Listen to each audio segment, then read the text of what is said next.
Okay, I get the oven. Today's daf is daf ayin beis. Today's daf is daf ayin beis. And hi, Steve. And we'll begin on daf ayin aleph amud beis. About, let's say, 1, 2, 3, about 12, 15 lines, 12 lines from the bottom. Okay, let me make the screen bigger. Okay, very simple. We're talking about the mitzvah of bris Mila, and we learned in our Mishnah, how did it come in? Because the Mishnah is ha'aro. Somebody who's uncircumcised cannot eat truma. That's how we're discussing the topic. So Amar Rabba Bar Yitzchak Omar Rav. Rabba Bar Yitzchak said in the name of Rav. He's telling you something very interesting, is that the mitzvah of Mila changed from the time it was given to Har Sinai. There's an extra step in the mitzvah of Mila. As you know, you're supposed to cut off the foreskin, but the way the moihel does afterwards is something called priya. Priya means that there's a membrane underneath that foreskin, and he has to take with his nail, that's why a moihel has long nails, and peel it back. So that part of the mitzvah of peeling back the membrane after cutting off the orla is a mitzvah that was not given to Avraham Avinu. This came after Har Sinai. So this is what Amar Rabba Bar Yitzchak Amar Rav Lo nitna priyas mila Avraham Avinu. Avraham Avinu did not have the mitzvah of priya, pulling back the membranes. Shenema. So there's a pasuk that says that the Jewish people circumcised themselves. When did the whole Jewish people circumcise themselves? When they arrived in Eretz Yisrael for the first time with Yeshua. They arrived at the 10th of Nisan. And let's just call up the pasuk right over here on the screen. Be'esahi Amar Hashem El Yeshua Asei Lechar. God says to Yeshua, make sharp stones or sharp instruments. V'shuv and return. And Moel es b'nei Yisrael, return and give a bris Mila shenis to the Jewish people. And Yeshua himself was the Moel. All right, there was a lot of bagels probably, and because the Torah says the Tanakh tells us that the Jews that went out of Mitzrayim had a bris Mila, but anybody who left Mitzrayim, they didn't have, during the 40 years sojourn in the desert, they didn't give themselves a bris Mila. So the pasuk says, so therefore, what is the drasha? Because the drasha is that you're saying shuv, right? The Torah says, the Tanakh says, give them again. So therefore, that's what we're going to say. Maybe the pasuk is telling you, Yeshua gave a bris Mila to those that didn't have a bris Mila. They said the did not have a bris Mila. So the Gemara answers, in Cain, my shuv. What is this word shuv? What does this mean? He did it again. Elalav lepriya. He had to do priya. In other words, some of the people did have a bris Mila that arrived in Eretz Yisrael, but they had to have a redo of the Mila. Why did they have to have a redo of the Mila? Because the Mila they took 40 years prior did not have the priya part. So you have to make sharp instruments to do the priya part, and that's the tsurim. We do it with a nail, but in the Tanakh it says they did it with an sharp instrument. So that's what it says. That extra word shuv tells me that they had to redo the Mila for some people who had the Mila, and the bris Mila changed, and now they added this thing called priya. Uma shnenis. Why does the Tanakh tell it they did it shenis the second time? Shuv is enough. They returned and did it again. Shenis a second time is redundant. So this is telling you that there's a mitzvah of Mila that although we accept non-perfection in most other mitzvahs, but the Mila has to be done perfect. In other words, la kushe soif Mila, tchilas Mila. We compare the end of the Mila to the beginning of the Mila. Ma tchilas Mila ma'akebes, just like the beginning of the Mila, it stops you. It means if you didn't take off any of the foreskin, you're considered uncircumcised. Afsoila, soif Mila, by the end of the Mila, ma'akvim boy, you are prevented. You're still called uncircumcised if you have a little bit of foreskin left. The Tanakh we learned in the Mishnah, Eilu hein hatzitzin hama'akvin Mila. The following are strips of skin that stop you from being called somebody who has a bris Mila. Basar hachoife esvatar. If you have a little foreskin that covers the crown. The ein oicha b'truma, and because of that, you left something over. You didn't do 100%. you cannot eat truma. You're an oral. Omar Avino v'Tamer Rav Yirmiyah bar Abba Omar Rav, Basar achoife esroiv goiva shel atara. Even one slight of strip of skin that was not taken off, that's covering the height of the atara, not the circumference, but the height. So it's just a little thin piece of strip. It asers a person, and he's still called an oral. So unlike other mitzvahs, we can do, let's say, shchita, you do roiv of the windpipe and the food pipe, you could shech. You don't have to shecht at all. We do shecht at all, but here you have to do the Mila 100%. Otherwise, you're called a oral, and that's what you learn from the word shenis. They have to do it a second time complete. Now we're just discussing another point. We just said that throughout the 40 years, the pasuk says that the Yidden did not give themselves a bris Mila. Why not? Midbar, while the Yidden were in the desert, my time or why didn't they give themselves a bris Mila? So the Gemara gives you two terutzim. If you want, I could tell you mishum chol shada'archa, because they had a weakness because they were always traveling, and therefore they assumed that it could be dangerous giving a bris Mila. Then we go to top of Ayin Beis Amud Aleph. If you want, I could tell you mishum d'lo nashev luhu ruach tzafaynis. The northerly winds did not blow. For some reason, God did not make that northerly winds blow. And that northerly wind is a light wind that's not too hot, not too cold, like today. Beautiful day. And that gives the sun its strength, the right amount of strength to heal.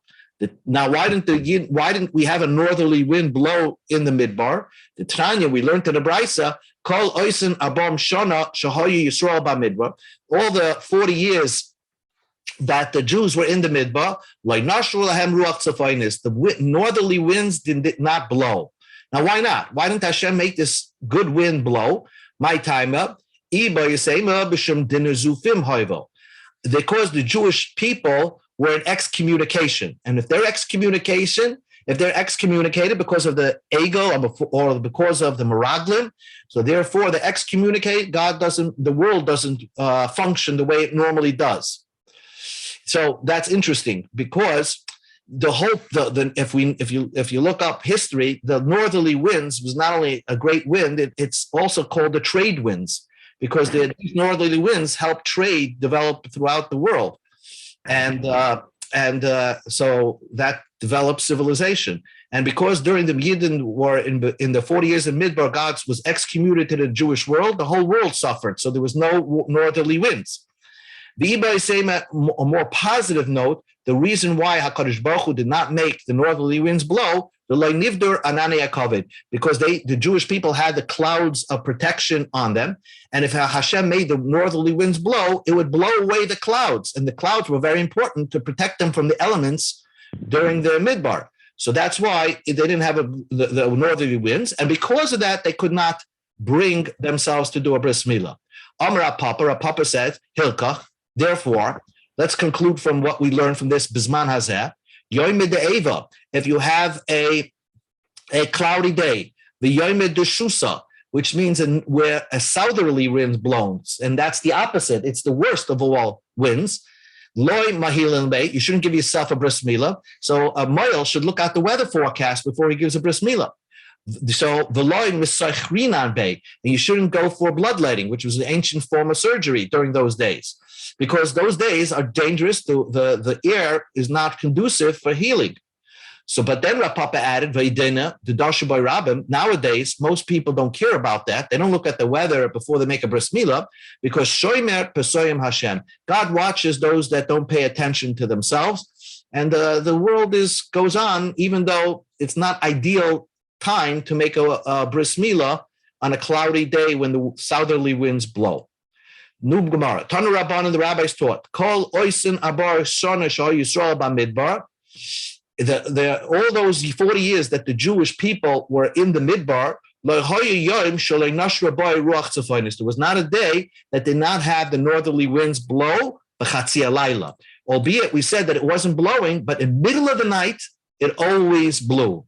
The pasuk says, it was midnight, Hashem made Makas Bechoris on midnight. So therefore, what does that have to do with northerly winds blow? My Talmud, where do you see it?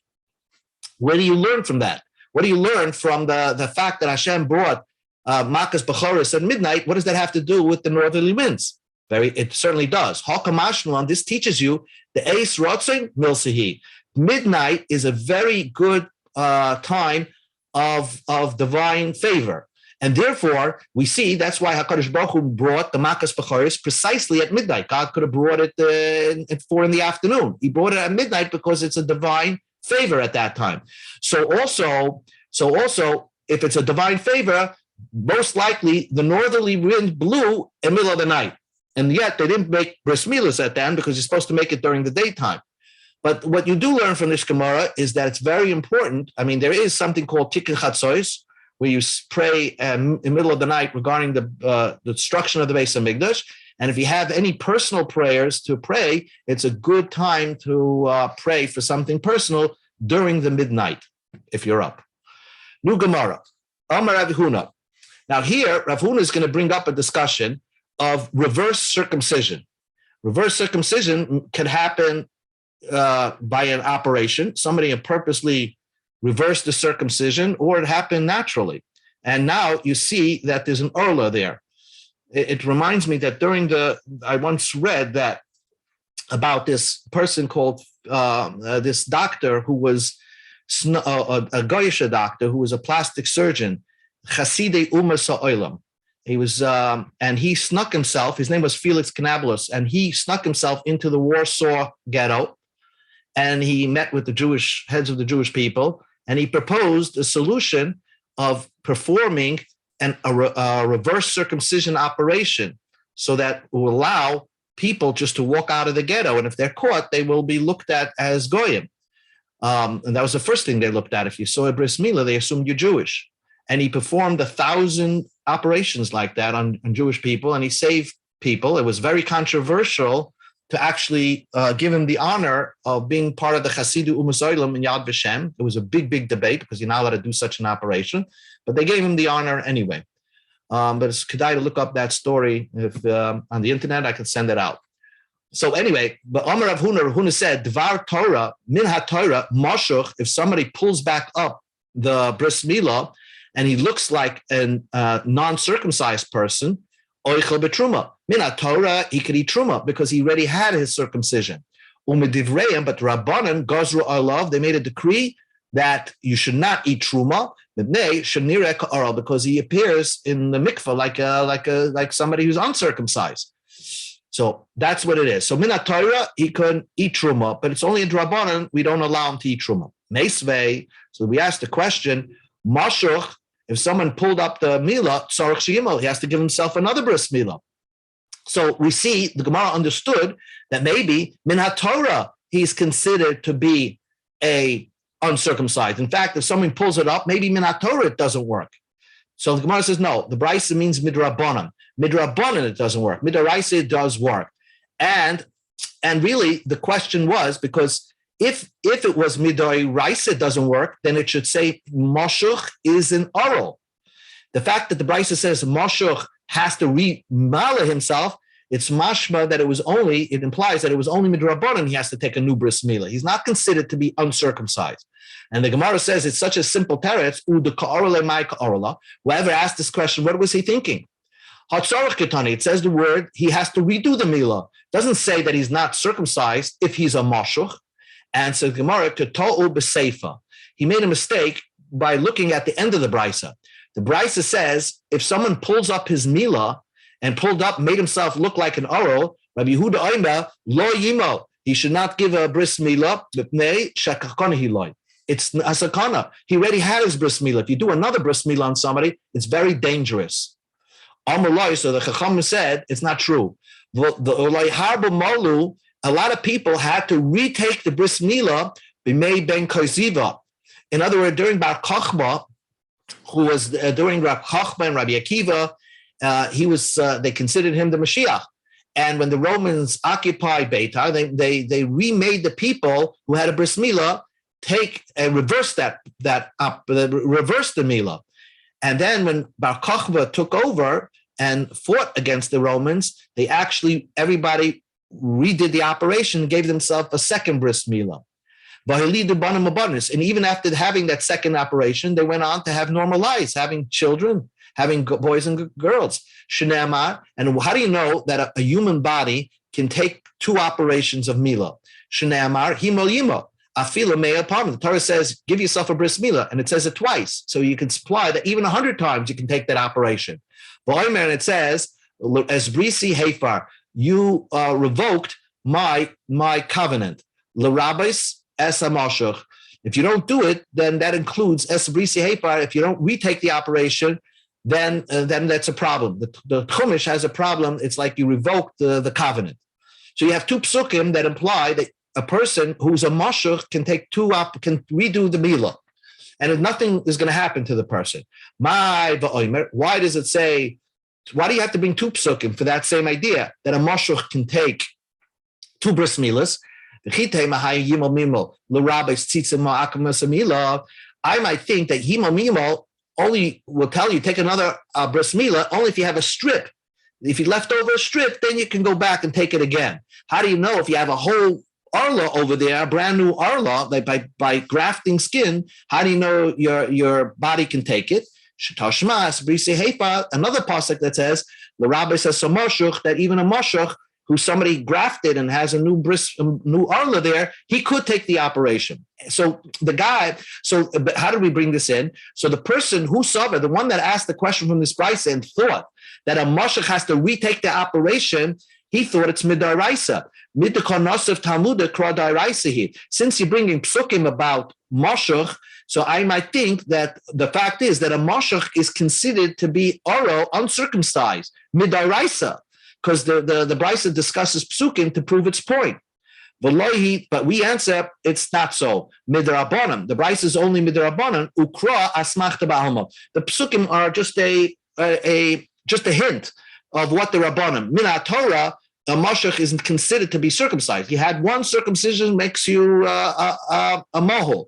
A mashuch needs another bris mila midrabanan. Meisvei. I'll ask you a question. Tumtan, we learned somebody who has a membrane cover the gentiles.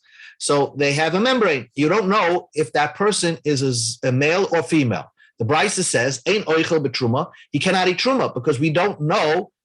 Ein oichel b'truma. He can't eat truma because he didn't have a bris milah, right? Noshev va'avodav oichlem. But if he's married, this tumtum, and his wife and his slaves can eat. The Gemara is going to ask, how is it possible for him to get married? Mashuch. What is called a mashuch? We had that before. If he had a bris milah and he grafted and now he has an orla again, v'noilik shumal, or somebody born with a bris milah, they could eat truma. And here it seems to imply they could eat truma even midrabana. Adregis oichel truma, somebody who has a male and a female organ, so he's both. Oichel b'truma, he can eat truma. Vein oichel b'kachim, he can't eat kachim because kachim, like animals that was sacrificed in the base of English, only a male kohen could eat it, not a female. Tumtim, the brisa repeats it twice, once over here and once over here, twice. And it says tumtim, eino oichel loy b'truma loy b'kachim. A tumtim, he doesn't have a bris milah, can't eat truma or kachim because he's an oral. But we have a partial quote from this brisa, which is over here, mashuch. Mashuch, somebody who's a mashuch and born bris milah, but a mashuch could eat truma even midrabanan. They don't need a new bris milah. This is a refutation against Rav Huna, and we'll remain at that. But we're not going to remain at that because the Gemara is going to come out again that mashuch really does need a new bris milah. But now the Gemara just goes off to explain the brisa. Amar, we learned previously. Tumtum eino oichel b'truma. A tumtum doesn't eat truma, but noshim v'avodav oichlem. His wives and slaves could eat truma. Wait a second. He's a guy that has a membrane covering his gentilia. So therefore, you don't know if he's male or female. How does he have a wife? Noshim letumtum minole. How does he have a wife? He betrothed the woman. So the Tanya, we learned in the Brisa, a tumtum, shekidish, if he does kedushin, the kedushin works, And this Kaddish, if he becomes Mukudeshif, if a man gives him Kedushim, we treat him as a lady, and Kedushim of Kedushim, and his Kedushim is Kedushim, and that man cannot marry the Tumtum sister or mother. But that's only Ema de Amar. When do we say that we treat a Tumtum like a male, and we're kosher that maybe he is a male? L'chumra. We say L'chumra that the wife is a wife. L'kula miyamrina, what you say is that we go lenient and that this is 100% his wife, and therefore that woman could already, if he's a kohen, could eat truma. Safek ishahu. At the end of the day, we're now not sure if this tumtum is a tumtum. Ve'ein isha miskadashes isha. One woman cannot be mikadashes another woman. Maybe he's a woman. So how is his wife considered a wife? So that's strong enough that could eat truma. Amar Abaya explained, Kishabeitzav Nikorabim Kuz. When his testes, you can see, are sticking out. So we're more certain that he is a male. But his male organ is already covered with a membrane. And therefore, he could make Kedushin. And Taisus points out over here that true, he cannot do Bia because he doesn't have a male organ. He just has the testes sticking out. So how is he ever going to marry? How could you call it his 100% wife when he could only betroth her and not go to the chuppah? The answer is, Taisus says, since you could actually rip open, you could do an operation. So we do consider him about chuppah. I remember once reading about a great doctor or surgeon who used to perform these operations. They called him hardly human. His name is Harvey Hendon, I think it was named. Anyway, that's what he could potentially perform an operation and he'll be known as a Zachar. Rava says, no, my Nashav, what does it mean that this Tumtum can feed his wives? It doesn't mean his wife, Imai, his mother. And it's not just his mother, his grandmother. In other words, if his mother was married to a Kohen and his father died, and the Tumtum is considered somebody, even though you don't know if he's a male or female, he's still considered an offspring, and his mother could continue to eat Truma. So the Gemara says, Imai Pshita. Of course, why couldn't he feed his mother? So the Gemara says, Ma'ud Desema, I would have thought that if you call him a male, Moiled Machal, he only a type of child that can procreate, that could feed his mother. She'ein Moiled, Ein Machal. But if he can't feed it, he can't procreate, maybe he's not the child that could feed his mother, Kamash Malam, that the Tumtum could be considered a child that the mother could continue to eat Truma if they began to eat Truma while their husband, the Kohen, was alive. Tashma, come in here. Now we're going to try to answer, why does the Brisa say the teaching twice, that a Tumtum does not eat Trumpa? Tumtum ein oichel lebe Truma v'lebe kotchim. The end of the Brisa says it a second time that a Tumtum does not eat Truma or kotchim. So Bishlam Abaya, I could answer up, I could explain the Brisa why it says the same idea twice. Tana Resha, the beginning of the Brisa is talking about Orobade. Is there somebody, a Tumtum that's for sure uncircumcised, so he can't eat Truma. The Tana Seifa, and the Seifa is talking about Suffolk oral. We doubt Suffolk oral. That means his testes are out, and therefore that's called the Oral Vade means the first part, where his testes are out, and so he knows he's a Zachar, so therefore he didn't have the circumcision. But the end of the Brisa is Suffolk oral, means he had a total membrane covering, no testes are out, and therefore we don't know. Maybe he's a female. So therefore, even that, because he's a doubt, male or female, it's a possibility that he's uncircumcised as a male, and therefore he can't eat Truma. So that's why the Brisa teaches you the same teaching twice. Elul Ravam Tumtum Desefer Lamali. Why does the Brisa repeat and say that a Tumtum cannot eat Truma? It already said it in the beginning of the Brisa. And my Tumtum, oral. What are you going to say? A Tumtum is an oral. In both cases, Rava learned that a Tumtum is not when his testes are out, but there's just a membrane covering it. So he's uncircumcised. So hashta Suffolk oral loyachol, vade oral loyachol. So what do you tell me that a Tumtum, if we know for a fact that he's an oral, doesn't eat, that doesn't mean Tumtum, but it means a totally uncircumcised. If you're telling me that if he's a Suffolk oral, he doesn't eat, certainly if he's a for sure uncircumcised, doesn't eat. So the Gemara says, "Ma tam kama." It's an explanation. It's one long explanation in the Brisa. Ma tam tumtum ein oichel betruma. Why doesn't the beginning of the Brisa is talking about a tumtum? Why doesn't a tumtum eat truma? But neisha Suffolk oral, because we don't know. Maybe he's uncircumcised. And then the Brisa goes on explaining the oral, which is another name for a tumtum. If you know for sure he's uncircumcised, doesn't eat truma and not kachim. So therefore, Rabbah smoothes out the brisa according to his understanding. Gemara. Let us say it is a machlokes tanoim whether a mashuch needs a new bris mila midaraisa midarabana. So the brisa says mashuch, somebody who's a mashuch, the ger shnisgaya kishumal, a ger that had a bris mila when he was mal, the cotton of his manik, and a cotton that the zman passed. In other words, he was supposed to get his bris mila on the 8th day, and now it's got delayed to the 10th, 11th, 12th. Maybe he was born during Suffolk Ben Hashmoses. Ushar kolani mulin. Any person that's supposed to get a bris mila, if a person was born with 2 arolos, like some defect, and he was born with 2 coverings, so then any type of bris mila ain't in the moila el biyam. Have to have the bris mila during the day. Why? Because the Torah says bayoim hashmini, only in the day of the 8th day. Bayoim, during the day you give bris milas and not by night. And Reb Lozer, but Reb Shimon Omer. Rabbi Lazar Reb Shimon says, Bismanoi, a Mila on the 8th day, we go to Amid Aleph, Amid Beis, Amid Beis, Ein Moilam Elabiyot.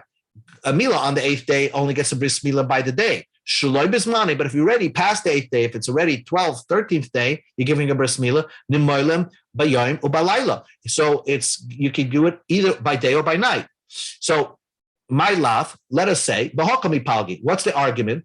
The Marsavar, the first Tana holds Moshuch Dairaisa. There's no difference that a Moshuch already has the Chi of Mila like a Midaraisa, as if he's totally uncircumcised. So we look at him as back to square one. And therefore, just like when he was born, he had to have the bris Mila during the daytime. So if later on he made a Moshuch out of himself, he can only have the bris Mila during the daytime because Midaraisa he needs a new Mila.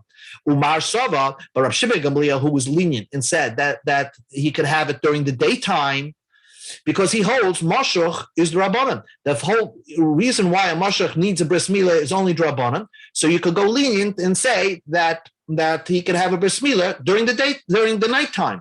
Even though the Torah says bris Milas are during the day, but bris Mila here would be allowed to be done at night.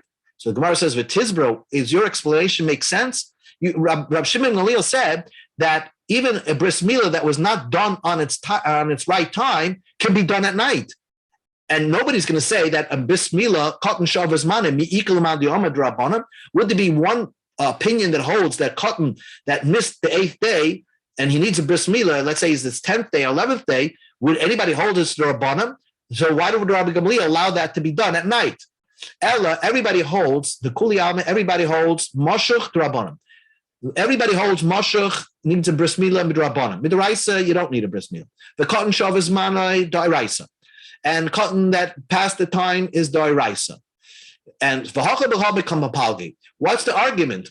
Marsava, the tanaka holds darshina uvayam, the vav, the extra vav tells you that anybody who's getting a bris Mila, not even somebody who's not necessarily on the 8th day, he's a mashach or he needs it midaraisa because he missed the 8th day. Every bris Mila has to be done during the 8th day. Umar Savar, Shimon Gamliel, loy darshin ubayim. Shimon Gamliel doesn't darshin ubayim. So that's why he allows bris milas that are not necessarily done on the 8th day can be done at night. Kiha, like the following story happened. The Yosef Rabbi Yochanan the Kadarish, a fascinating story. Rabbi Yochanan made a drasha. He said, Noisar, let's say a shlomim. You eat it one day, one night, and the next day. So, and let's say you have something left over, the Torah tells you, Bayoim, the day, Machras, then Hanoisar, Bayoim Hashlishi, Ba'esh Tisaref. So, Vahan Noisar. So he said, Noisar, Bismanoi Ein Nisref Ela Bayoim. If you have Noisar, and it's the first opportunity that it became leftover kachim, you burn it that day. But Shloi Bismani, but if it's a few days later and you still have Noisar, Nisra Bein Bayoim Bein Balayla. He said you could burn it whether by day or whether by night, because the Torah only said Noisar Bayoim Ashlishi has to be burnt by the day and not by night. But if it's Shloi Bismani, not in the right time, it's not only during the day, it can be burned at night. The Eisvei, so that's Rabbi Yochanan thought. The Eisvei Rabbi Lazar Rabbi Yochanan. Rabbi Lazar ben Padas, who is the student of Rabbi Yochanan, asked a question to his Rebbe. You told me that Noisar Shloi Bismanai can be burnt anytime. by day or by night. But the word ainly, but we find by bris Mila ainli elanima l'shmini. Somebody is bris Mila is on the 8th day. She'einima elabayim. That's supposed to only have the bris Mila during the day. Someone has his bris Mila on the 9th, 10th, 11th, or 12th day. How do you know he also has to have the bris Mila during the 8th day? Talmud loyme ubayim. You have the extra vav. So we darshan extra vav. So that is by bris Mila. Not everybody agrees if you darshan the extra vav.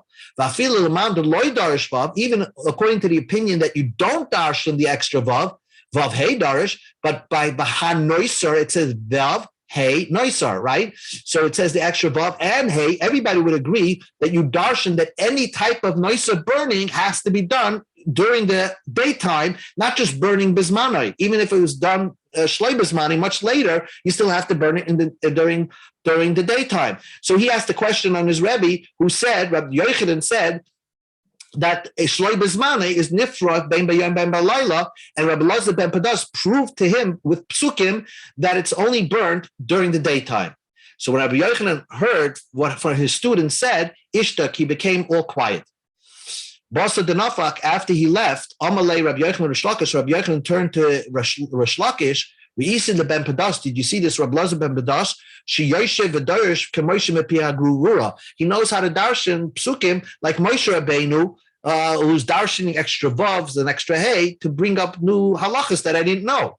Amalei Rish Lakish, Rabbi Lakish told Rabbi Yochanan, I have to break it to you. Didehi, it's his own novelty, it's his own thought. Masnitehi, it's a brisa.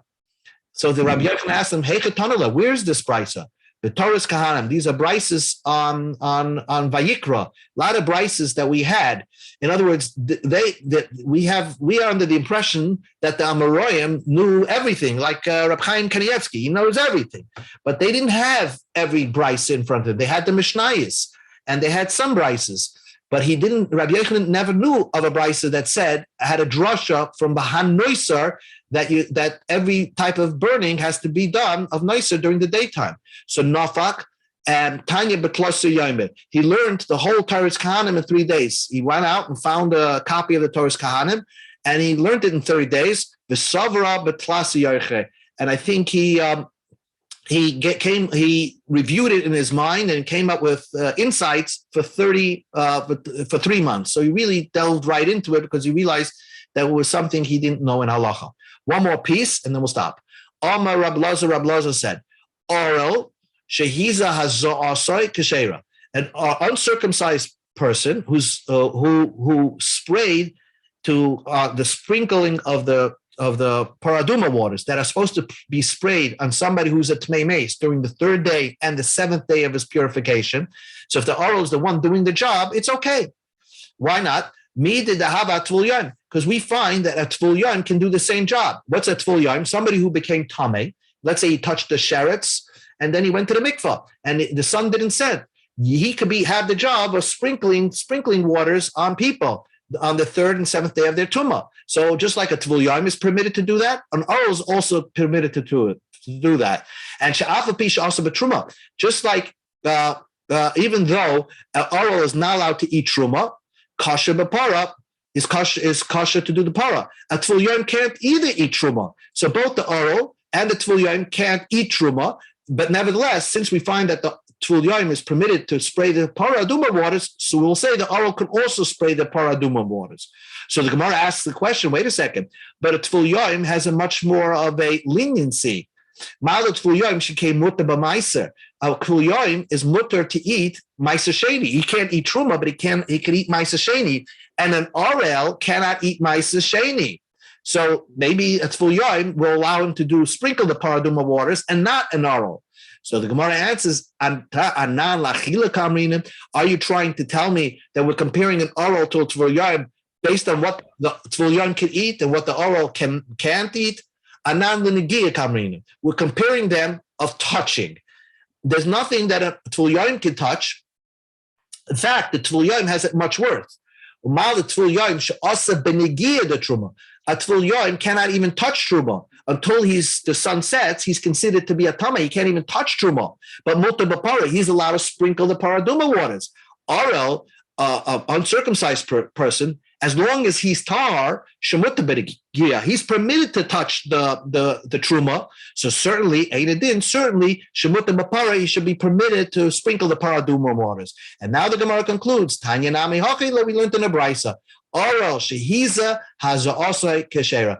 An uncircumcised person, oral that sprayed the paraduma waters, his sprinkling is kosher. There was a story that the guy that was doing the job was an oral. The Chshira Chachamim has also, and the Chachamim kashered and said all his sprinklings are kosher. So we'll stop over here because this next kasha is one long kasha. We'll continue Be'ez Hashem tomorrow.